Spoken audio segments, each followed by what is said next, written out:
بسم اللہ الرحمن الرحیم۔ السلام علیکم ورحمۃ اللہ وبرکاتہ۔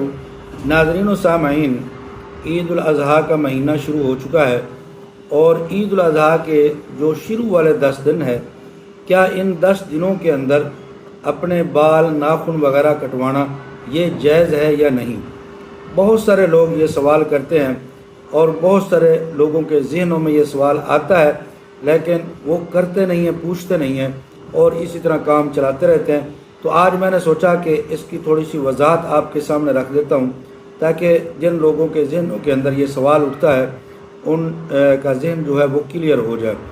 تو ناظرین و سامعین، عید الاضحیٰ کے جو شروع کے 10 دن ہیں، ان دنوں کے اندر ناخن، بال وغیرہ اور جو غیر ضروری بال ہیں، ان بالوں کو کٹوانا یہ جائز ہے، لیکن اس بندے کے لیے جس نے قربانی کرنی ہو، قربانی کا ارادہ ہو، اور اس نے اپنا حصہ ڈالا ہوا ہو جانور کے اندر، یا الگ وہ اپنی قربانی پورا جانور کر رہا ہو، تو اس بندے کے لیے مستحب یہ ہے کہ وہ یہ بال ان 10 دنوں کے اندر اور ناخن وغیرہ نہ کٹوائے، پہلے ہی کاٹ لے۔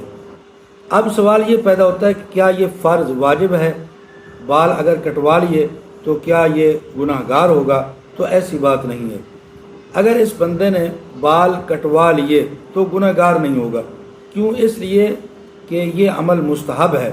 نبی اکرم صلی اللہ علیہ وسلم نے فرمایا ہے کہ یہ بہترین طریقہ ہے، افضل یہ عمل ہے کہ ان دنوں کے اندر جس بندے نے قربانی کا ارادہ کیا ہے، قربانی کرنی ہے، وہ ان 10 دنوں کے اندر بال وغیرہ نہ کٹوائے۔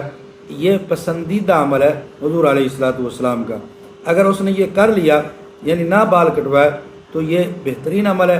اگر اس نے کٹوا لیے اپنے بال وغیرہ یا ناخن، وہ گناہ گار نہیں ہوگا، بلکہ اس سے یہ مستحب عمل رہ جائے گا، چھوٹ جائے گا۔ اب سوال یہ پیدا ہوتا ہے کہ کیا پورے گھر کے لوگ وہ یہ بال نہیں کٹوائیں گے، یا ایک بندہ بال نہیں کٹوائے گا؟ تو اس کی وضاحت یہ ہے کہ جس بندے نے قربانی کرنی ہے، جو گھر کا سربراہ ہے، صرف اسی کے لیے یہ حکم ہے۔ باقی گھر کے اندر جتنے فرد ہیں وہ اپنے بال بھی کٹوا سکتے ہیں اور وہ ناخن وغیرہ بھی کٹوا سکتے ہیں۔ صرف وہ بندہ جو سربراہ ہے، جس کے نام کی قربانی کی جا رہی ہے، اس کے لیے یہ عمل جو ہے وہ مستحب ہے۔ اگر وہ بھی کر لیتا ہے تو اچھی بات ہے، اگر کٹوا لیتا ہے تو گناہ گار وہ بھی نہیں ہوگا۔